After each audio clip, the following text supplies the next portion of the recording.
వనస్థలిపురంలో RS brothers mega shopping mall Akkineni Naga Chaitanya మరియు Sobhita గార్లచే September 26న ఘన ప్రారంభం.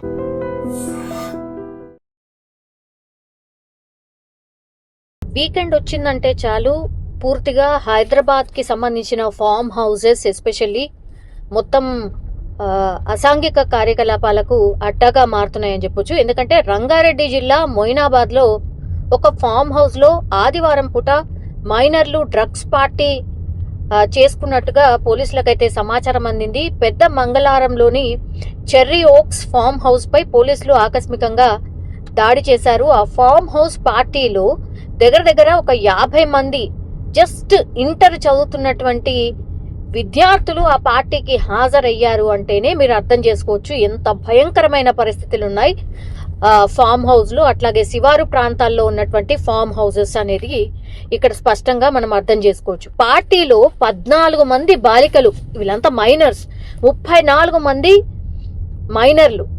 అంటే టోటల్ గా చూస్తే ఇప్పుడు 50 మంది కూడా ఇంటర్ చదువుతున్నారంటే కనీసం 18 ఏళ్ళు కూడా నిండలే వాళ్ళకి. వీళ్ళందరూ పార్టీ చేసుకుంటున్నారు అని అంటే ఎట్లా మారిపోయినాయి ఈ ఫామ్ హౌసెస్ అనేది ఇక్కడ స్పష్టంగా మనకైతే అర్థమవుతోంది. డ్రగ్స్ టెస్ట్ చేసిండ్రు వీళ్ళందరికీ. చేసినప్పుడు ఇద్దరికి అందులో గంజాయి సేవించినట్టుగా పాజిటివ్ వచ్చింది. ఇంటర్ విద్యార్థులు కిషన్ అనే వ్యక్తి ఇన్స్టాగ్రామ్ ఇన్ఫ్లుయెన్సర్ సహాయంతో ఇదంతా కూడా పార్టీ ప్లాన్ చేసినట్టు పోలీసులకైతే సమాచారం. ఇన్స్టాగ్రామ్ లో ఈ ట్రాప్ హౌస్ పేరుతో ఒక్కొక్కరి నుంచి 1600 వసూలు చేసి ఈ పార్టీని అంతా కూడా అరేంజ్ చేసినట్టుగా పోలీసులు గుర్తించారు. రాజేంద్ర నగర్ SOT పోలీసులు అక్కడ ఆ స్పాట్ లో 8 మద్యం బాటిళ్లు స్వాధీనం చేసుకున్నారు.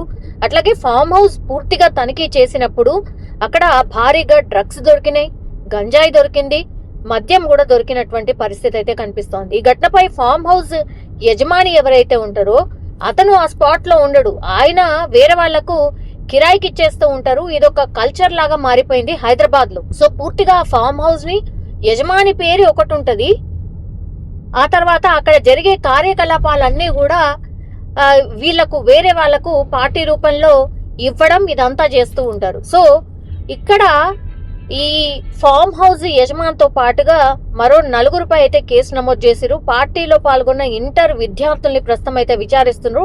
అంటే వీళ్ళు గతంలో కూడా ఎప్పుడైనా ఇట్లాంటి పార్టీస్ అటెండ్ చేసిండ్రా, గంజాయి మాత్రమే సేవించిండ్రా, లేదంటే అక్కడ ఇంకా ఏమైనా డ్రగ్స్ కూడా సేవించిన పరిస్థితి ఉందా, ఒకవేళ నిజంగానే వాళ్ళు డ్రగ్స్ ఇంకా గంజాయి పెద్ద మొత్తంలో 50 మందిలో సగం మందా లేకపోతే అందరు తీసుకున్నా కూడా పోలీసులు ఈ విషయాన్ని బయట పెట్టట్లేదా, ఇట్లా చాలా క్వశ్చన్స్ అయితే రైజ్ అవుతున్నాయి.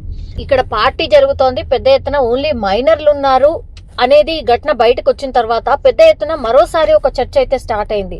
డ్రగ్స్ ని కట్టడి చేస్తాం లేదంటే గంజాయిని కట్టడి చేస్తాం అనేటువంటి మాటలు ఏవైతే సర్కార్ చెప్తోందో అవి మరి ఇంకా స్ట్రిక్ట్ గా అమలు కావట్లేదా, ఇంకా కూడా ఇట్లా ఫామ్ హౌస్ లో గంజాయి ఎలా దొరుకుతుంది, ఈ మైనర్ బాలికలు పేరెంట్స్ ను కూడా పిలిపించి కౌన్సిలింగ్ చేస్తున్నారు. గతంలో కూడా ఎప్పుడైనా ఈ మైనర్లు ఎక్కడైనా పార్టీలు చేసుకున్నారా, ఇదంతా కూడా పోలీసులు కూపిలాగుతున్నారు. పేరెంట్స్ అందరినీ పిలిపించారు.